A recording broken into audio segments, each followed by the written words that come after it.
Hello friends, it's Allison Vanderslice and thank you for joining me in another video. We're going to be using these papers here to create a slice it up video.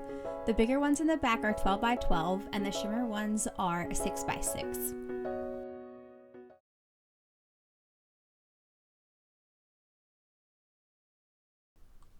As I'm cutting today, I'm going to be writing down the measurements in my journal. I have a dot grid journal. Before this, I used to just use graph paper. When I'm doing this, I'm just going to go 12 down and 12 across to create a little template.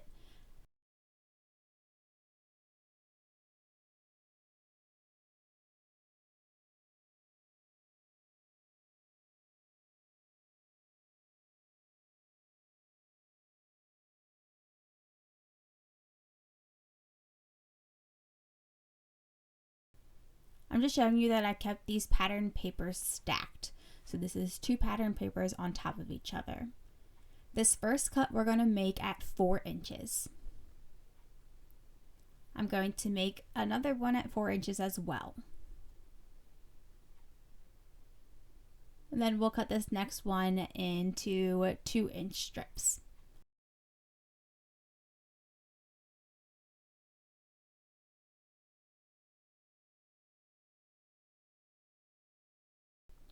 So here I am going back into my journal, counting across 4, 4, and then 2 with the remainder of 2. And then I'm just going to write the measurements in at the bottom. I'm going to take one of the 2-inch strips and rotate it. I will cut it at 2 inches, 3 inches,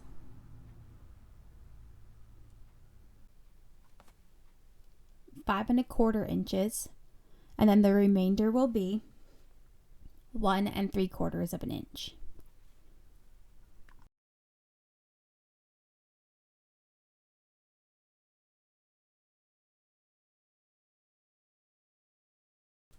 Again, going through, drawing the lines in my journals, and then writing in the numbers for the measurements.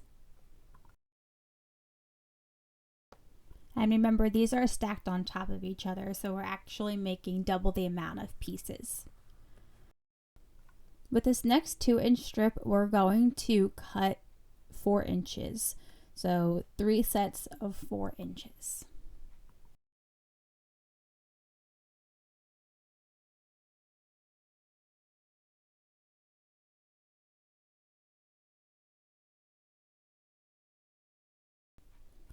With the 4-inch piece, we're going to cut 2 out at 3 inches. We'll cut a bigger one out at 5 1/4 inches, and then we'll have a remainder of 3 1/4 inches.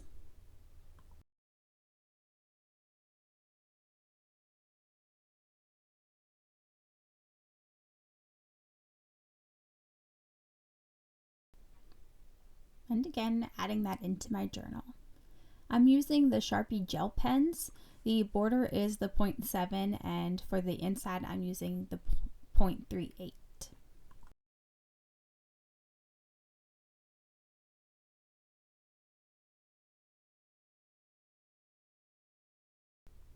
With the remaining 4-inch strip, we'll cut 2 out at 3 1/2 inches, and that will leave us with a remainder of 5 inches.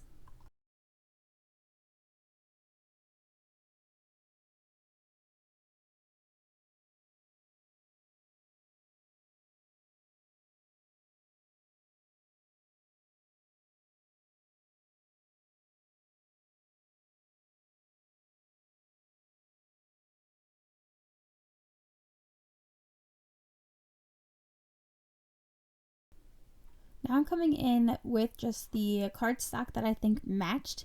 And again, this is a 12 by 12 piece of paper as well. I'm going to cut 3 1-inch strips and then 3 1/2-inch strips.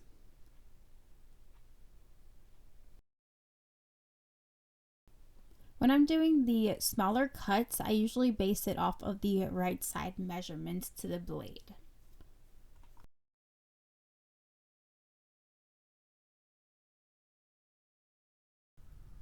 I think I managed to make one of them crooked, so I just flipped it over to be onto the flat edge of the other side.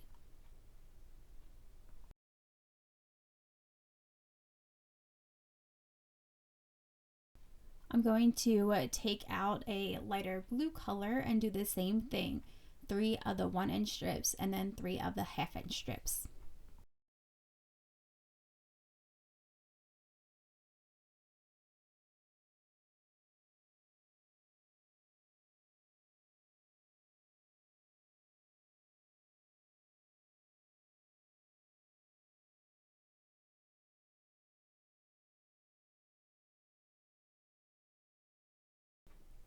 And then I will draw all of those measurements into my journal.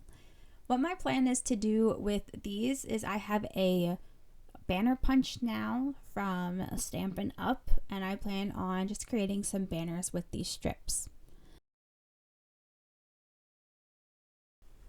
I also don't think that I used all of these pieces. I'm just pre-cutting them so that way I don't have to worry about going back and cutting any more during the creating of the card front process. Now I'm going through before I even cut the pieces and drawing in the measurements that I would like to see on these strips. So for one of them, I will do 2 5-inch pieces and a 2-inch. And then on 2 of the other ones, I will do 3 4-inch pieces. And then the same with the smaller ones as well.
Now I'm going to come in with the shimmer paper that I have, and this is from a 6x6 pack.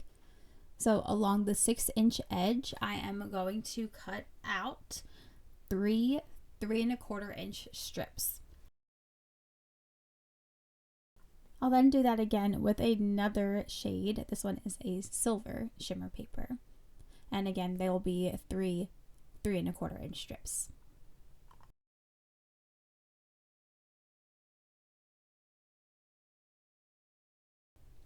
I'm going to then take those 3¼ inch strips and cut each of them out at 3 inches. So just basically cutting them in half.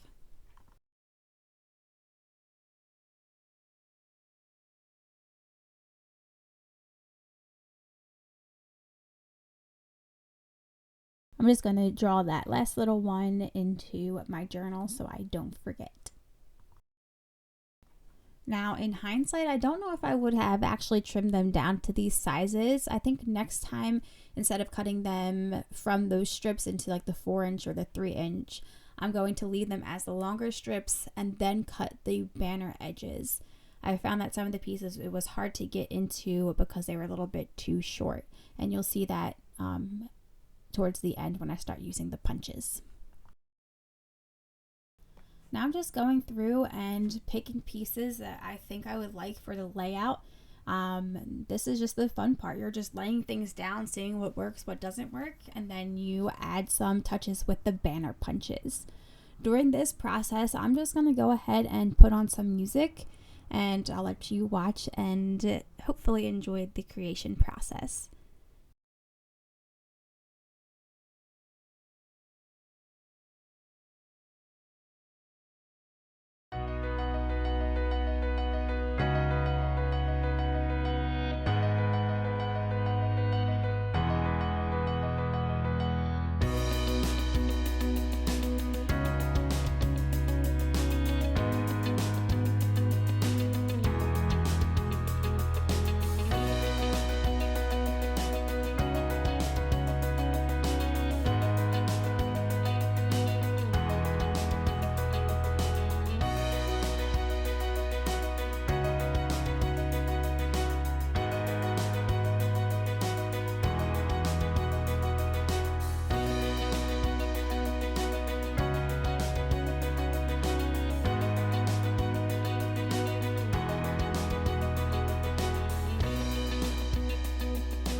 here's a time lapse of me making the card bases. I will score at 4 1/4 and then cut at 5 1/2. I'll then use my bone folder to help crease the edges.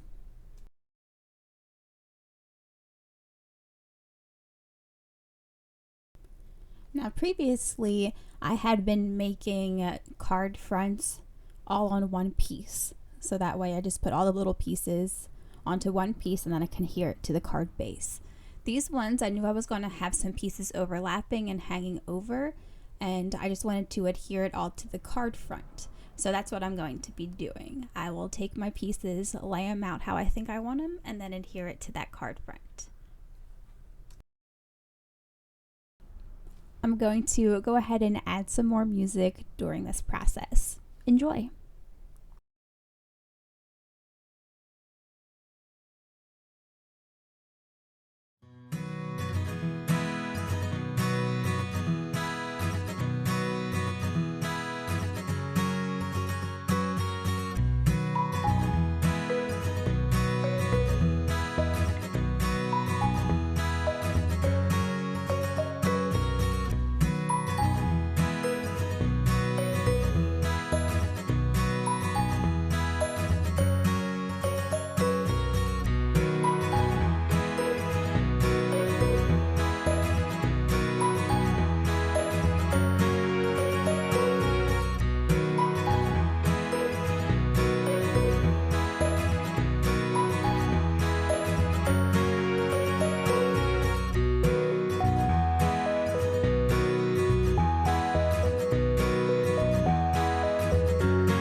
And that's all the cards that I created at the time. I did not use all of the pieces that I had cut out, so I'm going to put these in my scrap pile to either use in cards or to stamp on, or to possibly use to help stack and make things a little bit higher to add dimension when gluing onto card fronts. And here are the card bases that we created today. I'm using the time-lapse feature again to show you that I'm punching out just some white, some of the teal, and some of the gray cardstock pieces for our sentiments on the front of the cards. I'm going to just be using an acrylic block today with a sending you birthday wishes stamp and then a celebrate stamp using the VersaFine Claire Morning Mist ink.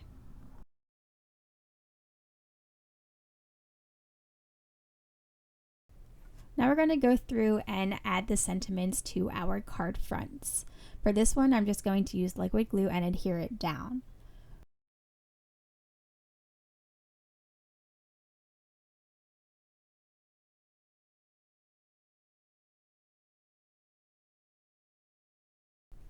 For this next card front, I am going to take a gray piece and I'm going to cut it in half lengthwise. And then I'm going to put some glue on it and adhere it as a border to our sentiment.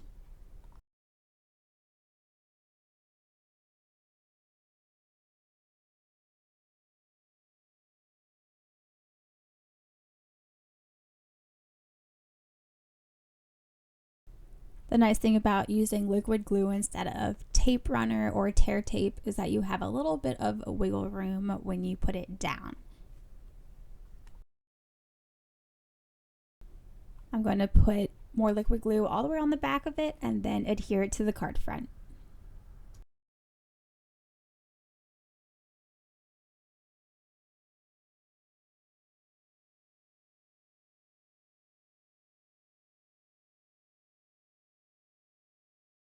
This one again, I'm just going to take some liquid glue and just adhere it to the card front without adding anything to the back.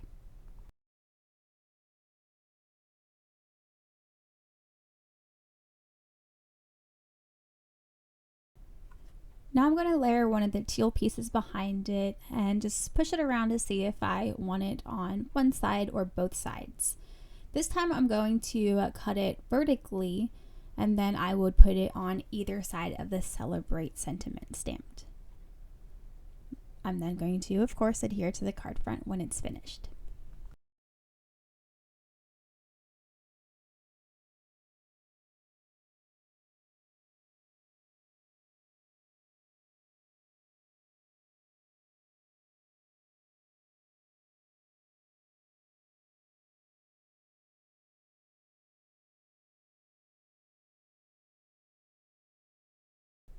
I liked how it was looking just on one side, so that's what I'm going to do with this piece here. I'm going to put some liquid glue on the gray scrapbook piece and then I would adhere the celebrate to the front, put more liquid glue on and then adhere to the card front.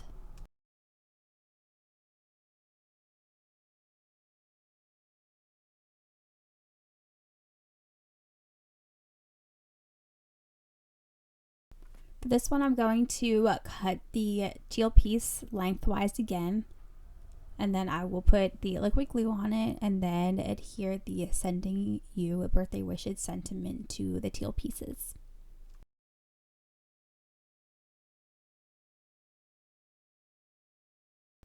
Once you add that border on, we'll put some liquid glue on the back of it and adhere it to the card front.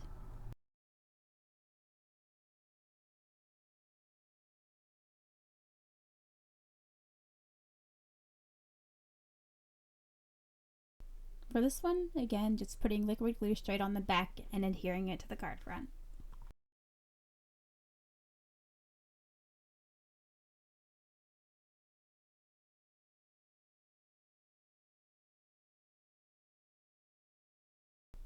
And same for this sentiment as well.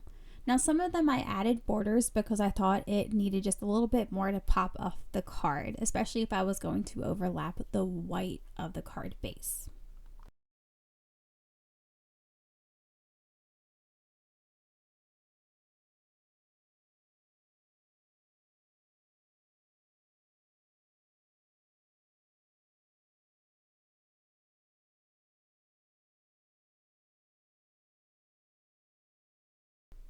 This one I wanted to just have the bottom border showing of the color. So I'm going to put liquid glue on the teal and then put a little border at the bottom of the sentiment. I'll put the liquid glue on the back when it's ready to go and then adhere it to the card front.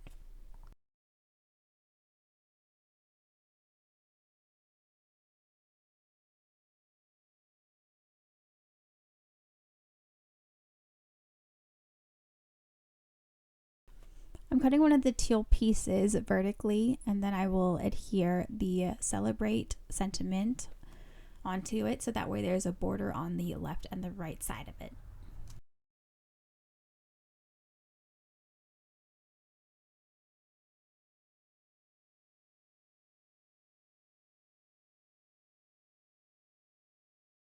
This is the fun fold card, and that's going to be where I'm going to place the sentiment. So I'm going to make sure that I only put liquid glue on the left side of it. This way we don't accidentally adhere our card shut. I've done that before. I like how you can still see the sentiment when you open up the card, and you'll see that a little bit later on. I'm going to do the same process with another one of the teal pieces and the white pieces, but this time the white piece does not have anything on it. This is where I'm going to write the birthday message.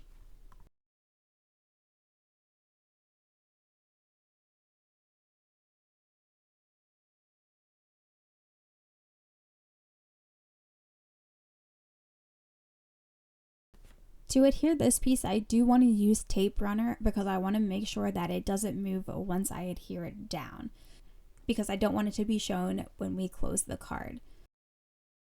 I'm going to put it face down, layering it towards the front of the card, making sure it's lined up, and then I'm going to close the back on it, so that way when we close it and then open it, the message will be right there and it's not visible when the card is closed. To add a little bit more fun to the right side of the card so it's not as plain, I'm going to just take a present stamp and use that VersaFine Claire Morning Mist ink again and stamp along the right side of the card. I'm going to do some first generation and second generation stamping during this process. Since I was about to stamp off, I just took a piece of a paper towel that I used on a previous project. I will have that video hopefully up soon for you guys. And I just went ahead and kept stamping.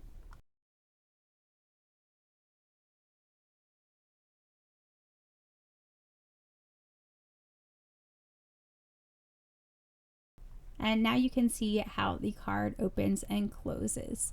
So the sentiment is going to cover that inside greeting. And when you open it all the way, you can still see the sentiment. I hope that you enjoyed this video. Thank you so much for watching. If you liked it, feel free to give a thumbs up. And if you enjoyed my content and you would like to watch some more, you can feel free to subscribe as well. Thanks so much for watching. I'll see you again next time. Have a great day. Bye.